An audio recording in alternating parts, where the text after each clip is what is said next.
একটা দোয়া সর্বেসারি মাহফিল আমাদের এলাকাতে বাড়িতে দোয়া সর্বেসারি মাহফিল আমরা করে থাকি। মা মারা গিয়েছেন, বাপ মারা গিয়েছেন, নানা নানি দাদু দাদি আপনাদের মারা গিয়েছেন, ইন্তেকাল করেছেন, তাদের দোয়া সর্বেসারি আমরা করে থাকি। আর আজকের এই দোয়া সর্বেসারি মাহফিল খাস আপনার নবী আমার নবী জানাজা আল্লাহ রাব্বুল আলামিন আপনার আমার ঈমান করে তামাম নবী আলাইহিস সালামদের ঈমান করে আল্লাহ পাক জানাজা পাঠিয়েছেন।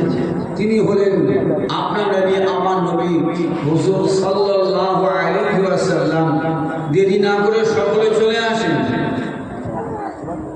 আউযু বিল্লাহি মিনাশ শাইতানির রাজীম। বিসমিল্লাহির রাহমানির রাহিম। নাহমাদুহু ওয়া নুসাল্লি আলা রাসূলিল কারীম। আম্মা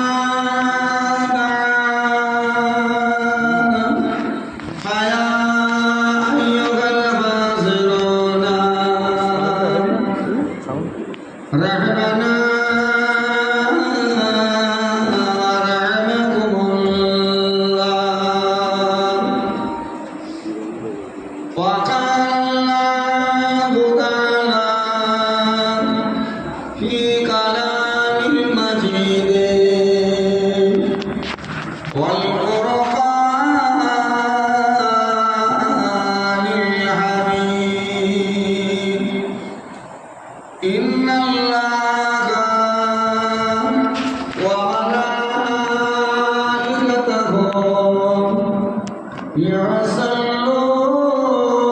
يصلون على النبي يا أيها الذين آمنوا صلوا عليه وسلموا تسليما اللهم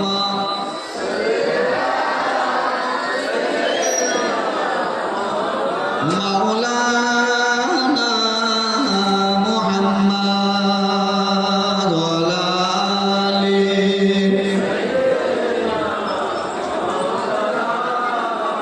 اللهم صل على سيدنا مولانا محمد وعلى آله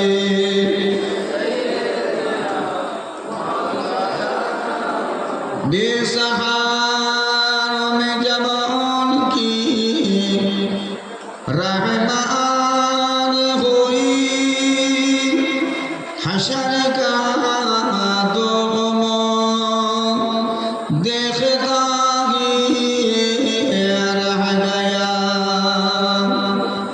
ऐ हलीमा तुझे और क्या चाहिए तेरे घर में खुदा का हबीब आ गया अल्लाहुम्मा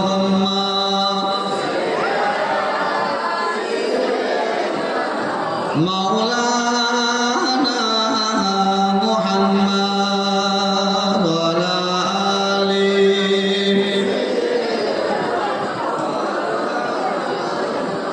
पैगंबरों का रोज़ा दिखा दे खुदाया दरे मुद्दत से मिला दे खुदाया शराबे मुहब्बत पिला दे खुदाया पैगंबरों का रोज़ा दिखा दे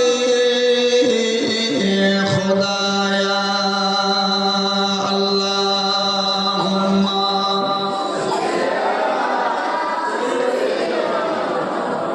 मौलाना मुहम्मद वाला आले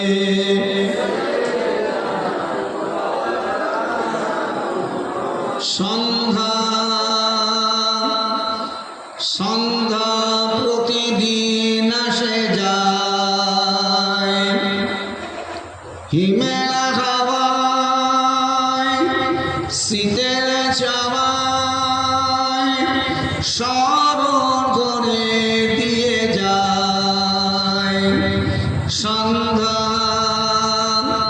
সন্ধ্যা প্রতিদিন আসে যায় হিমেলা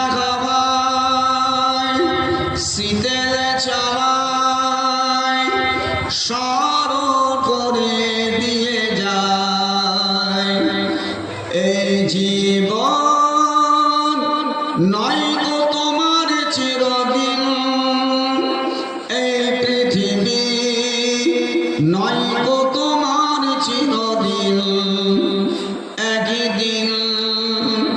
একদিন আসিবে জীবনের সাজ বলে দিয়ে যায় আল্লাহুম্মা মাওলানা মুহাম্মদ ওয়ালা আলে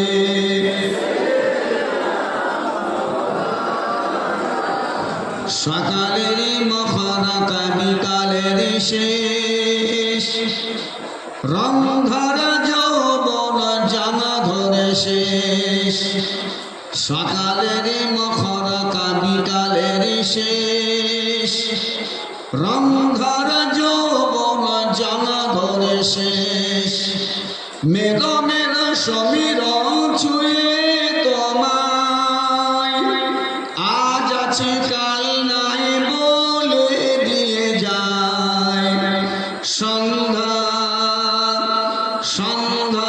প্রতিদিন আসে যায় হিমেলা হাওয়ায় শীতের চাওয়ায় স্মরণ করে দিয়ে যায় আল্লাহুম্মা মৌলানা মুহাম্মদ ওয়ালা আলে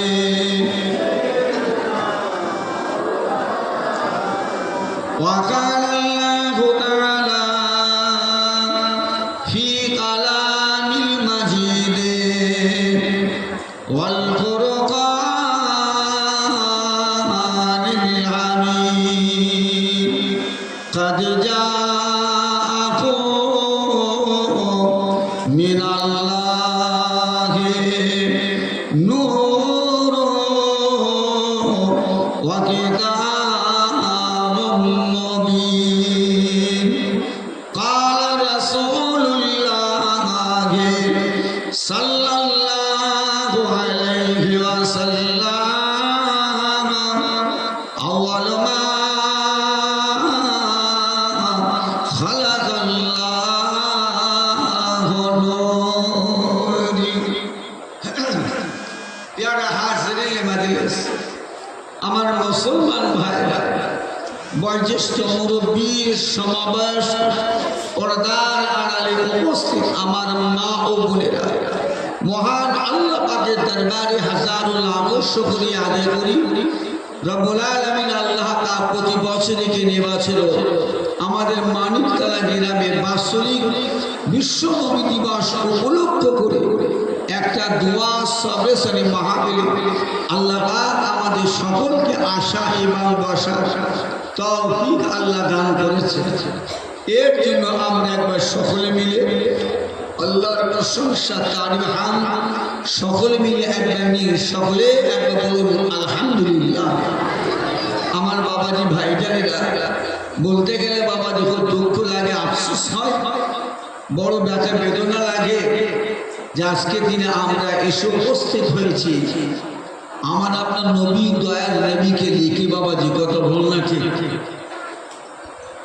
আজকের এই খাস এই দোয়া সবেশনি আল্লাহ রসুল দয়ার নবীর পায়দাশের দিন, আল্লাহ নবী দয়ার নবী পৃথিবীর বুকে আগমনের দিন, আল্লাহ রসুল দয়ার নবী আমার এই পৃথিবী থেকে তিনি তিনার উম্মাত মাটি দিগকে শোকের সাগরে ভাসে আল্লাহ রসুল যে তারিখে বিদায় নিলেন, আজকে তারিখে মনে রাখবে, সেই উপলক্ষ করে আজকের তারিখ দোয়া সবেশনি। বড় আফসোস দুঃখ এটাই যে বিশ্বনবী দিবস জানাকে আমার আল্লাহ সৃষ্টি না করলে এক কথায় আমার আল্লাহ কিছুই করতেন না, কিছুই করতেন না।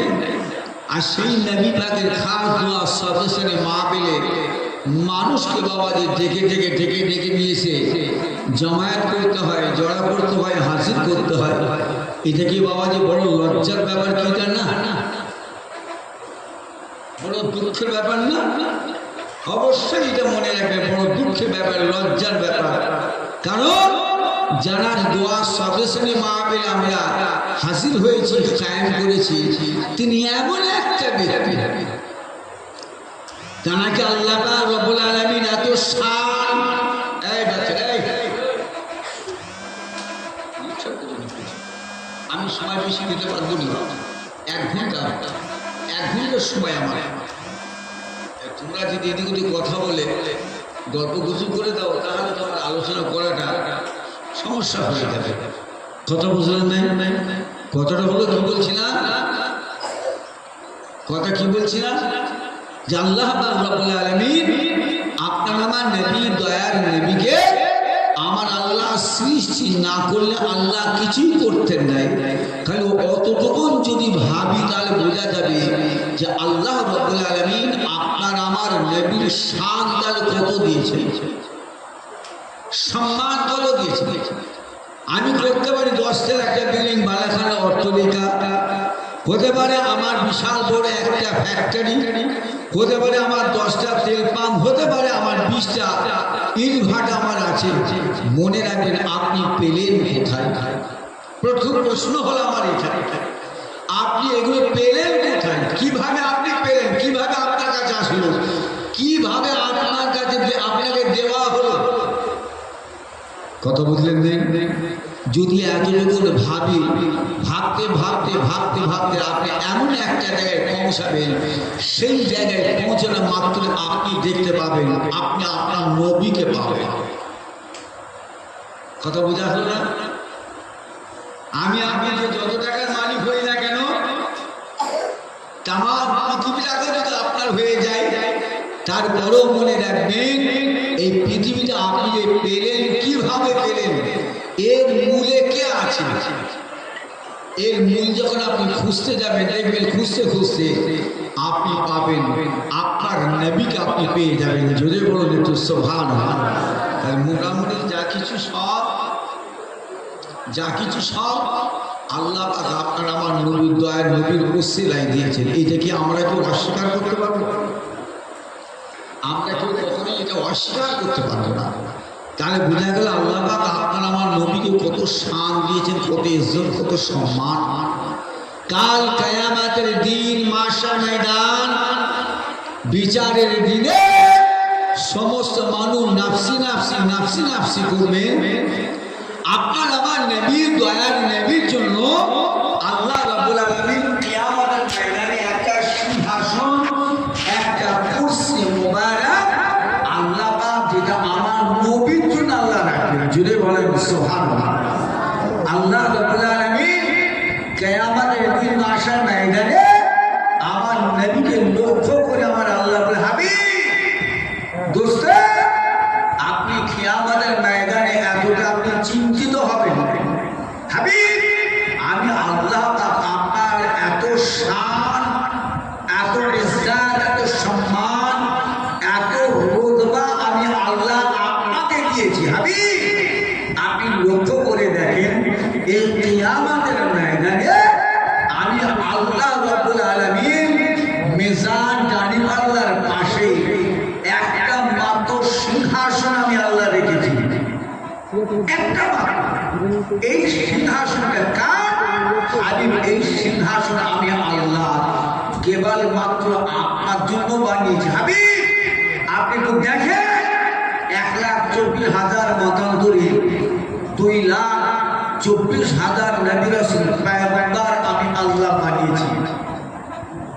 কথা বললেন 1,24,000 মতান্তরে 2,24,000 নবী রাসূল পয়গম্বর আমার আল্লাহ বানিয়েছেন, আমার আল্লাহ দুনিয়ার মধ্যে পাঠিয়েছেন।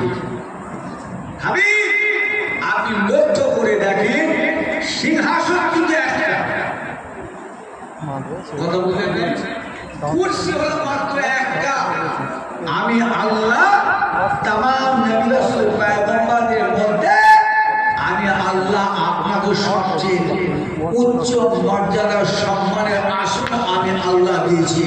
হাবিব আপনি কিয়ামতের ময়দানে আপনি চিন্তিত হবেন না, আপনি এত ব্যস্ততা হবেন না। হাবিব আপনি বসেন, আমি আল্লাহ আপনার জন্য যে সিংহাসন বানিয়েছি, কুরসি মোবারক আমি আল্লাহ বানিয়েছি। হাবিব আপনি বসেন। কথা বুঝলেন নাই? দয়াল নবী আমার কুরসি মোবারকে বসবেন নাই, আল্লাহ রাসূল বসবেন নাই। কেন? আল্লাহ রাব্বুল আলামিন বললেন আল্লাহ পাক এই কুরসি মোবারকে আল্লাহ পাক আমি নবী মুহাম্মদ বসবো না। আল্লাহ বললেন হাবিব কেন? আমি আল্লাহ আপনার জন্য এত মূল্যবান কুরসি আমি আল্লাহ বানিয়েছি, এই কিয়ামতের ময়দানে আমি আল্লাহ হব আহকামুল হাকিমিন, সুবিচারক। হাবিব আপনি আমি আল্লাহ পাকের আসনের পাশে আপনি বসবেন। সুবহানাল্লাহ বলবেন না? সুবহানাল্লাহ আরে জোরে বলবেন না? আমি আল্লাহ হব আহকামুল হাকিমিন, সুবিচারক, আর আপনি আমি আল্লাহ সিংহাসনের পাশে আপনি বসবেন। বসেন। দয়ার নবী আমার বলবেন আল্লাহ পাক আমি সিংহাসনে বসবেন। কেন? হাবিব আপনি কেন বসবেন না? আপনারা নবী দয়ার নবী আমার বিষয় বলবেন ও রব্বুল আলামিন আল্লাহ তাআলা আমি নবী মুহাম্মাদের লক্ষ লক্ষ কোটি কোটি উম্মত উম্মতি আজকে তারা সকলে কিয়ামতের ময়দানে মিজান জারি পাল্লার সামনে খাড়া আছে, দাঁড়িয়ে আছে। আল্লাহ পাক আমি নবী মুহাম্মদ সাল্লাল্লাহু কতক্ষণ পর্যন্ত আমি স্থির থাকতে পারবো না। আল্লাহ পাক আমার একটা উম্মত উম্মতি যদি জাহান্নামে চলে যায় আমি রাসূলুল্লাহ আর স্থির থাকতে পারবো না। আমার একটা উম্মত উম্মতি যদি জাহান্নামে চলে যায় আল্লাহ পাক খোদা গো আল্লাহ পাক আপনি আমাকে আমার উম্মত দিয়েছেন, আর আমি রাসূল সিংহাসনে বসে থাকবো, আর আমার গুনাহগার উম্মত উম্মতিরা কিয়ামতের ময়দানে নাফসি নাফসি নাফসি নাফসি করবে, আর আমি নবী মুহাম্মদ সিংহাসনে আরামে বসবো। কথা বুঝতে পারলেন নাই? কথা বুঝলেন নাই? আল্লাহ রাব্বুল আলামিন হাবিব দোস্ত আমি আল্লাহ রাব্বুল আলামিন বলে দিচ্ছি হাবিব তাহলে কিয়ামতের ময়দান হিসেব জিজ্ঞেস চালু করা হোক, হিসেব জিজ্ঞেস চালু করা হোক। দয়ার নবী বলবেন যে আল্লাহ পাক আপনি হিসেব জিজ্ঞেস শুরু করে দেন।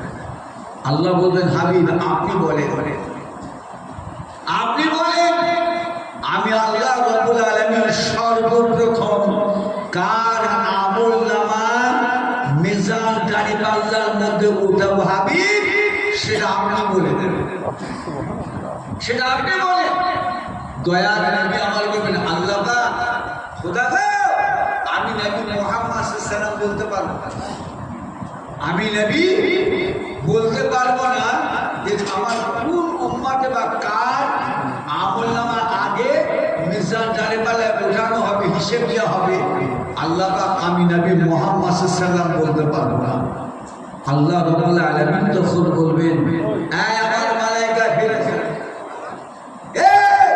কিয়ামতবাসীরা তোমরা সকলে শোনো, আমি আল্লাহ রাব্বুল আলামিন নিজে থেকে ফয়সালা করে নিলাম। সর্বপ্রথম মিজান দাঁড়িপাল্লার মধ্যে আমল তোলা হবে। আমি আল্লাহ বলে দিচ্ছি, শোনো আমার মালাইকা ফেরেশতারা, যাও আমার রাসূলুল্লাহর আউয়ালুল খুলাফা তা'জিলুল উলামা সাইয়্যিদিনা হযরতে আবু বকর সিদ্দিক রাদিয়াল্লাহু তাআলা আনহু আগে আমল নামাকে মিজান দাঁড়িপাল্লার মধ্যে উঠাও। জোরে বলবেন না, আর জোরে বলবেন না। হযরত সাইয়্যিদিনা আবু বকর সিদ্দিক রাদিয়াল্লাহু তাআলা আনহু হুজুরে যখন নেক আমল মিজান দাঁড়িপাল্লার মধ্যে যখন উঠানো হবে, আগে আবু বকর সিদ্দিক হুজুরের ইবাদত আমলের পাল্লা দেখে স্বয়ং আমার আল্লাহ খুশি হয়ে যাবে।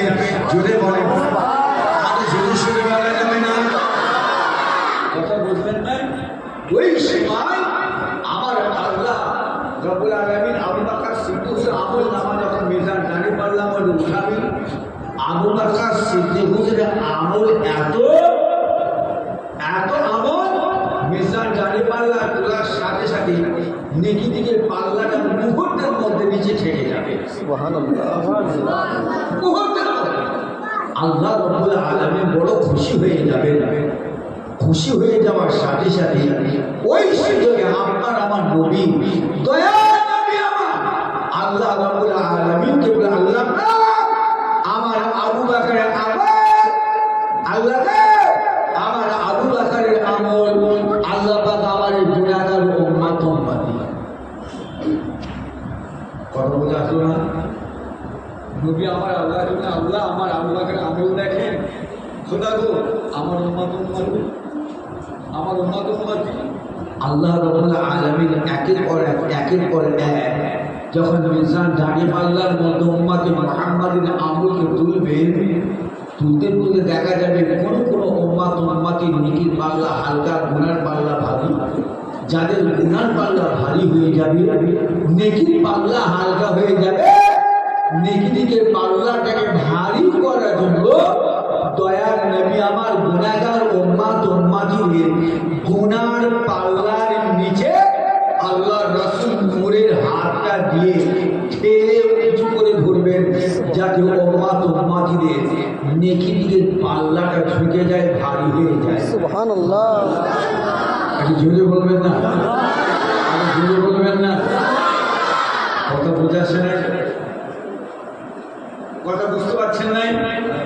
আল্লাহ রাসূল দয়ার নবী আমার যখন নূরের হাত দিয়ে গুনার পাল্লা হাতটাকে ঠেলে যখন তুলবে, আমার আল্লাহ রাব্বুল আলামিন কিরকিনার কুদরতের নজর দিয়ে দেখবে। দেখে আমার আল্লাহ আমার নবীকে লক্ষ্য করে বলবেন, হাবিব, দোস্ত, বন্ধু, আপনার আর একটা হাত, আর একটা হাত, হাবিব আপনার একটা হাত আমি আল্লাহ দেখতে পাচ্ছি, হাবিব আপনার আর একটা হাত। দয়ার নবী আমার ওই সময় বলবেন, আল্লাহ আমি নবী মুহাম্মাদের আর একটা হাত, আমার গুনাহগার উম্মতের নেকির পাল্লা হালকা হয়ে যাওয়ায়, গুনার পাল্লা ভারী হয়ে যাওয়ায়, নেকির পাল্লাটাকে ভারী করার জন্য আমি রাসূলুল্লাহ গুনার পাল্লায় হাতটাকে ফেলে উঁচু করে ধরেছি, যাতে আমার উম্মতের নেকি দিকের পাল্লাটা ঢুকে যায়। আমার রাসূলুল্লাহ এই কথাটা শুনে আমার আল্লাহ রাব্বুল আলামিন তার পদ্ধতি মুখে আমার আল্লাহ মুচকে মুচকে হাসতে থাকবেন। জুড়ে বলেন, আমার আল্লাহ পদ্ধতি হাসবেন, হেসে হেসে আমার আল্লাহ, হাবিব, দোস্ত, আপনি কি বলতে চান? নবী আমার বলে, হাত আল্লাহ আমার আবু বকরের আমল, আমার গুনাহগার আল্লাহ আমার আবু বকরের আমল দেখে, আমার আবু বকরের আমল দেখে, আল্লাহ আমার আবু বকরের আমল করবো, আল্লাহ আমার গুনাহগার উম্মতের কি হবে? আমার আল্লাহ রাব্বুল আলামিন ওই সময় বললেন, হাবিব আমি আল্লাহ আপনাকে রাদিয়াল্লাহু তাআলা আনহু আমার নবী দয়ার নবীকে জিজ্ঞাসা করলেন, এই নবী মুহাম্মদ আপনি যখন দুনিয়ার দিকে তাশরীফ নিয়ে এলেন, নিয়ে আসার পরে আমি আব্বাস দেখতে লেগেছি যে আপনাকে একটা দুনিয়ার মধ্যে শুয়ে দেওয়া হয়েছে আর আকাশের চাঁদ এতটা কাছে এতটা নিকটে, আমি আব্বাস মনে হয় ওই চাঁদটাকে আমি আব্বাস হাতে করে পেয়ে যাবে, এত নিকটে কাছে চাঁদটা নেমে এসেছে। এই নবী মুহাম্মদ আমি লক্ষ্য করে দেখলাম আপনার নূরের হাত থেকে যখন আপনি এদিকে ঘোরান, চাঁদ তখন এদিকে হেলে, এইদিকে যখন আবার ঘোরা হেলেন, চাঁদ এদিকে হেলে, আপনি যখন এদিকে তাকান চাঁদ সেদিকে যায়। আল্লাহ রাসূল দয়ার নবী আমার বলেছেন, চাচা যান, আমার চাচা যান, আপনি যেটা দেখেছেন ঠিকই দেখেছেন, কতদিন পরে আমার রাসূলকে জিজ্ঞাসা করছেন, হযরত সাইয়্যিদনা আব্বাস রাদিয়াল্লাহু তাআলা আনহু আমার রাসূলকে এই কথাটা জিজ্ঞাসা করছেন কতদিন পরে? 40 বছর পরে। আব্বাস রাদিয়াল্লাহু তাআলা আনহু ইসলাম কবুল করে নেওয়ার পরে আমার রাসূলকে এই কথাটা জিজ্ঞাসা করেছিলেন। 40 বছর আল্লাহর নবীর পয়দাশে 40 বছর পরে জিজ্ঞাসা করলেন। নবী আমার উত্তর দিলেন, জবাব দিলেন, চাচা যান, আপনি যেটা দেখেছেন ঠিকই দেখেছেন, সত্যই দেখেছেন। চাচা যান, আমি নবী মুহাম্মদ সাল্লাল্লাহু আলাইহি ওয়াসাল্লামকে আমার আম্মা জান হযরত মা আমিনা রাদিয়াল্লাহু তাআলা আনহা আমাকে যখন আপনাকে দুনিয়ার মধ্যে শুইয়ে দিয়ে আমার আম্মা যখন সংসারের কাজকামে ব্যস্ত, আমি শিশু নবী, আমি নবী মুহাম্মদ সেই সময় কান্নাকাটি করব বলে আল্লাহ রাব্বুল আলামিন চাঁদকে নির্দেশ দিলেন, আমার হাবিবের আম্মা আমিনা আমার হাবিবের দুনিয়ার মধ্যে শুইয়ে দিয়েছে। দেওয়ার পরে আমিনা সারা সংসারের কাজের মধ্যে ব্যস্ত, আমার শিশু নবী কাঁদবে, আমার হাবিব কাঁদবে, আমার নবী কাঁদবে। এটা আমি আল্লাহ সহ্য করতে পারি নাই যে আমি আল্লাহ আমার আখেরি নবীকে সৃষ্টি না করলে আমি আল্লাহ কিছু করতাম না। সেই আমার হাবিব কান্নাকাটি করবে, যাও চাঁদ, আমি আল্লাহ হুকুম দিলাম আমার হাবিবকে নিয়ে খেলা করো, আমার হাবিবকে হাসাতে থাকতে আমার হাবিব, আমার দোস্ত, আমার বন্ধু কান্নাটা যেন ভুলে যায়। জুড়ে বলেন সুবহানাল্লাহ। আপনি যেটা ঠিকই দেখেছেন। আমার আম্মা যখন আমাকে দোলনায় শুয়ে দেয়, আমি কান্নাকাটি করবো, এই জন্যই আল্লাহ পাক চাঁদকে আমার এত কাছে এত নিকটে আল্লাহ রেখে দিলেন। আমি যেদিকে হাত ধরায় চাঁদ সেদিকে তাকাই, যেদিকে আমি হাত রাখি সেদিকে চাঁদ ধরে, চাঁদ আমার নবী মুহাম্মদকে হাসাতে লেগেছে। আমি রাসূলুল্লাহ চাঁদের সঙ্গে খেলা করে আমি রাসূলুল্লাহ আমার কান্নাটাই ভুলে গিয়েছিলাম। জুড়ে বলেন সুবহানাল্লাহ, জুড়ে বলেন সুবহানাল্লাহ। সাইয়্যিদনা আবু